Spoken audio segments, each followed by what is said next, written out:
जिलों के हमें दिन में बिजली देना प्रारंभ कर दिया और आगामी वर्ष तक 100% राजस्थान में दिन में बिजली देंगे।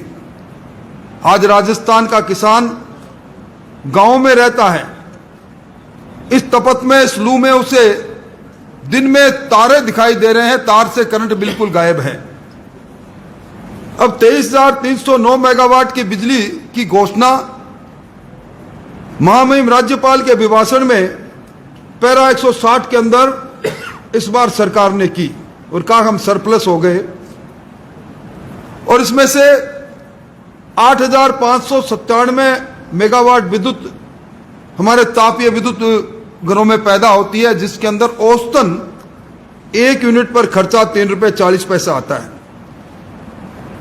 आज पीक आवर्स में अगर हम देखें सरकार के दस्तावेजों से 3 महीने का अगर हम औसत निकालें तो अधिकतम मांग विद्युत की आवश्यकता 13,600 मेगावाट है।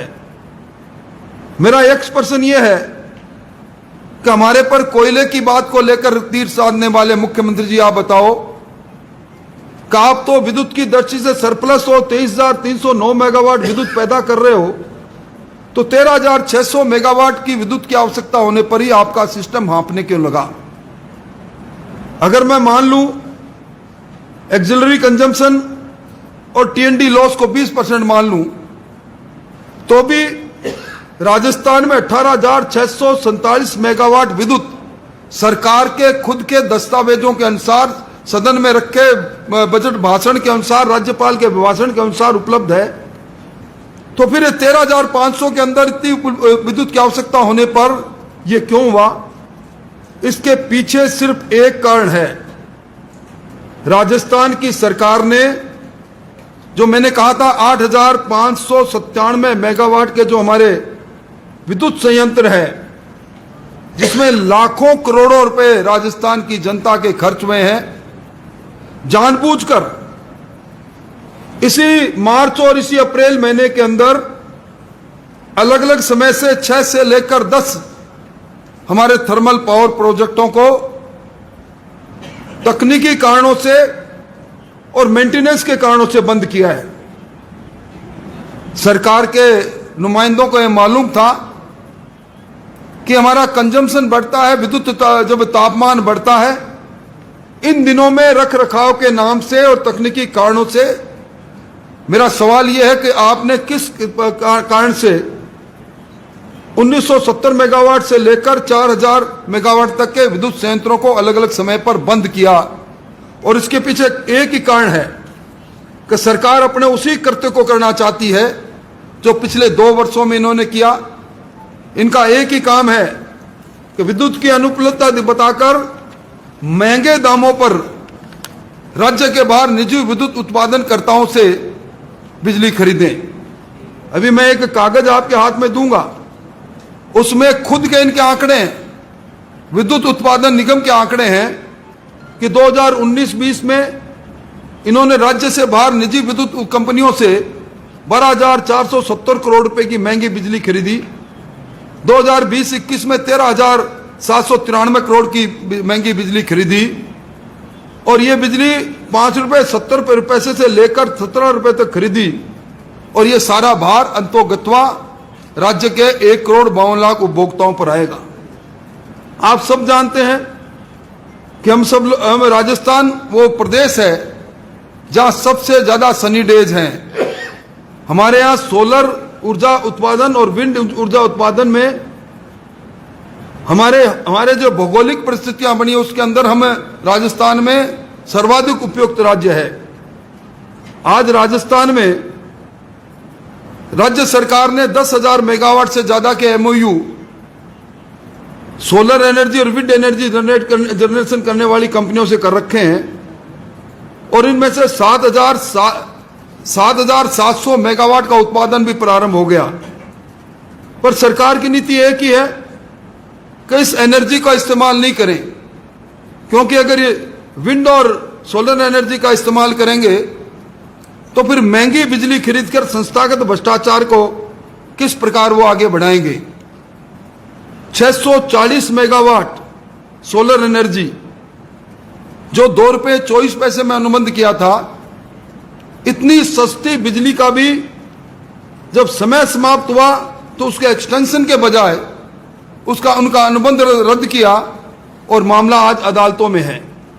यानी सस्ती बिजली जिस भी क्षेत्र से मिलेगी सरकार उसे हतोत्साहित कर रही है। आज आपने देखा होगा राजस्थान में रूफ टॉप पर अपने घरों पर सोलर एनर्जी का सिस्टम लगाने के एक वातावरण बना हुआ है, पर इसको भी हतोत्साहित करने में सरकार ने कोई कमी नहीं रखी। हमारा जो RERC बना हुआ है, राजस्थान इलेक्ट्रिसिटी रेगुलेशन कमीशन, उसने 14 सितंबर 2021 तक का आदेश दिया था कि 500 मेगावाट रूफ टॉप पर जो सोलर प्लांट लगाए उन्हें अनुमति मिले, उन्हें ग्रिड में लिया जाए, पर सरकार इसका भी पालन नहीं कर रही है। आज सरकार की गलत नीतियों के कारण से हमारे पास सोलर एनर्जी होते हुए भी हम उसका इस्तेमाल नहीं कर रहे। मुख्यमंत्री जी, कोयले के प्रबंधन की बात तो आप कर रहे हो, पर यह तो बताओ कि सोलर एनर्जी और विंड एनर्जी हमारे यहाँ जो उत्पादित हो रही है दूसरे प्रदेश में आज जारी है। आज 11,499 मेगावाट जो विद्युत उत्पादन हो रहा है, जो सोलर से और विंड से, सोलर से विंड से हो रहा है 4,326। इसमें 70% बिजली आज दूसरे राज्यों में क्यों जा रही है, जबकि हमारे यहाँ हाहाकार मचा हुआ है। अभी मुख्यमंत्री जी ने कहा कि कोयले की उपलब्धता कमी है। मुख्यमंत्री जी से मैं सवाल करना चाहता हूं, कोल इंडिया लिमिटेड जिसका लगभग 5,000 करोड़ की राशि बकाया है, इस सहित अगर सारी कंपनियों को मैं देखूं तो कोयले की 11,600 करोड़ की राशि बकाया है। इसलिए इन कोयला कंपनियों ने घोषित रूप से राजस्थान की सरकार के डिस्कॉम्स को कोयला देने से मना कर दिया है। और अब आपको मालूम है कि जुलाई के अंदर बरसात आएगी, कोयला खदानों में पानी भर जाएगा और उसके बाद कोयला उपलब्धता रहेगी नहीं, और सरकार कोयले का संग्रहण करना नहीं चाहती। आज विद्युत उत्पादन निगम में 30,000 करोड़ से ज्यादा की राशि डिस्कॉम की सिर्फ सब्सिडी की बकाया है। आज हमारी जो डिस्कॉम्स की हालत ऐसी है कि जो 1 साल पहले इन्होंने कनेक्शन जारी किए थे एग्रीकल्चर के, डिमांड नोटिस जमा होने के बाद भी उन कनेक्शनों को ये नहीं कर पा रहे। बड़ी संख्या में डोमेस्टिक कनेक्शन भी बाकी है।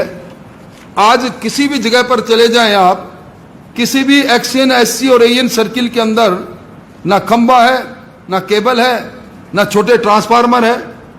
और इन सब के बीच में आप सबने विधानसभा में राजवेस्ट के अंदर जब मैंने आरोप लगाया था कि सरकार ने 5 लाख रुपए का इनके केंद्रीय कार्यालय ने को राजवेस्ट कंपनी ने अधिकृत रूप से चुनाव के लिए 5 करोड़ रुपए का चंदा दिया था।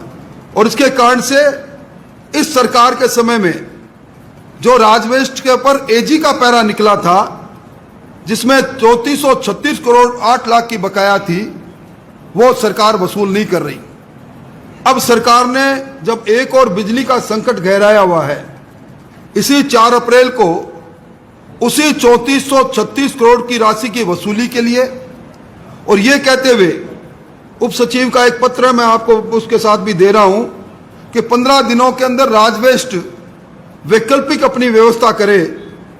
और परिणाम स्वरूप यह हुआ कि राजवेस्ट से 1080 मेगावाट का जो विद्युत उत्पादन हो रहा था वो भी बंद हो गया।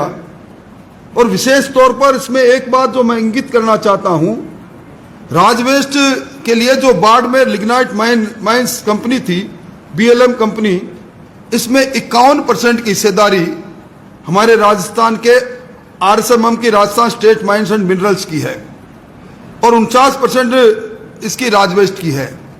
नोटिस दिया है खान की उप सचिव ने, और राजवेस्ट के इस कंपनी के बाड़मेर लिग्नाइट माइंस के चेयरमैन है हमारे ACS माइंस। ये पहला मौका होगा जब कोई डिप्टी सेक्रेटरी अपने ACS को नोटिस दे रही है कि आप 3436 करोड़ रुपए भी जमा कराओ और आपने अवैध खनन किया, इसको बंद करो और उसकी वैकल्पिक व्यवस्था करो। मैं समझता हूं इसके साथ ही मैं 2-3 बातें आपके सामने और रखना चाहूंगा। अभी 7 जनवरी 2022 को प्रदेश स्तर पर एक एनर्जी असेसमेंट कमेटी की बैठक हुई। बैठक की अध्यक्षता सीएमडी और एसीएस एनर्जी सावंत साहब ने की। उसके अंदर जो मेरे पास वो कागज है, पत्रादि है, उसमें इन्होंने कहा कि 2022-23 के अंदर राजस्थान में बिजली की उपलब्धता पूर्णतः रहेगी और 8,972 मिलियन यूनिट बिजली हमारी सरप्लस रहेगी। उसी प्रकार जब ये राजस्थान विद्युत विनियोग आयोग में गए, RERC में टैरिफ के लिए, याचिका संख्या 1948, उसमें इन्होंने कहा कि राजस्थान के अंदर 2020-21 में 8,063 मिलियन यूनिट और 21-22 में 8,320 मिलियन यूनिट विद्युत की सरप्लस रहेगी, विद्युत की कमी नहीं रहेगी। और इसी प्रकार इनको जब 252 मेगावाट के PPA निरस्त करवाने थे, जो 75-25 साल से ज्यादा पुराने हो गए थे, उस समय इन्होंने जब नियामक आयोग के सामने ये गए तो उन्होंने कहा कि राजस्थान में इस वर्ष बिजली की कमी नहीं रहेगी, और बिजली की कमी रहेगी तो बाजार में 3 रुपए यूनिट में हम बिजली खरीद लेंगे। मैं समझता हूं कि राजस्थान के लोगों को, राजस्थान की विधानसभा और दूसरे माध्यम से विद्युत सरप्लस का ख्वाब दिखाने वाली इस सरकार की कलई खुल चुकी है। यह सरकार जानबूझकर अपने संयंत्रों को, थर्मल पावर प्रोजेक्टों को बंद करती है तकनीकी कारण बताकर। ये महंगी बिजली खरीदने की कोशिश में चांदी कूटने का काम करती है। यह सरकार एक तरफ से सोलर एनर्जी और विंड एनर्जी जो उपलब्ध है वह ऐसे अपनी नीतियां बना रही है कि दूसरे राज्य यहां से लेकर जा रहे हैं, हम टुकर टुकर कर देख रहे हैं। और इन्हीं बीच के अंदर मुख्यमंत्री जी दोषारोपण करते हैं और हमें दिशाहीन नेतृत्व बताते हैं। मुख्यमंत्री जी, दिशाहीन भारतीय जनता पार्टी का नेतृत्व है या नहीं है, पर आपकी दिशा और आपने जो राजस्थान की दशा बनाई है, वो राजस्थान का आवाम इस गर्मी में करवटें बदल बदल कर भुगत रहा है। और मौका आने पर आपकी ऐसी करवट बदलेगा कि आप नस्ते नबूत हो जाओगे। मोटे तौर पर मुझे यही बात कहनी है, एक तरफ मुख्यमंत्री जी ने बहुत बड़े दावे किए कि हमने बहुत बड़ा यूनिट्स, 50 यूनिट 100 यूनिट्स के लोगों को रिलीफ दे दिया। आज शहरी सेस राजस्थान में 15 पैसे प्रति यूनिट है, विद्युत शुल्क के नाम पर 40 पैसे प्रति यूनिट है, जल संरक्षण उपकरण में 10 पैसे प्रति यूनिट है, और फ्यूल चार्ज अभी 35 पैसे हैं, और अब जो आकलन किया जा रहा है उसके अनुसार ये 18 पैसे प्रति यूनिट आगामी जो बिल आएंगे 2 महीने के, उनमें और बढ़ाएंगे। इस प्रकार देखें तो आज राजस्थान में सर्वाधिक महंगी बिजली है।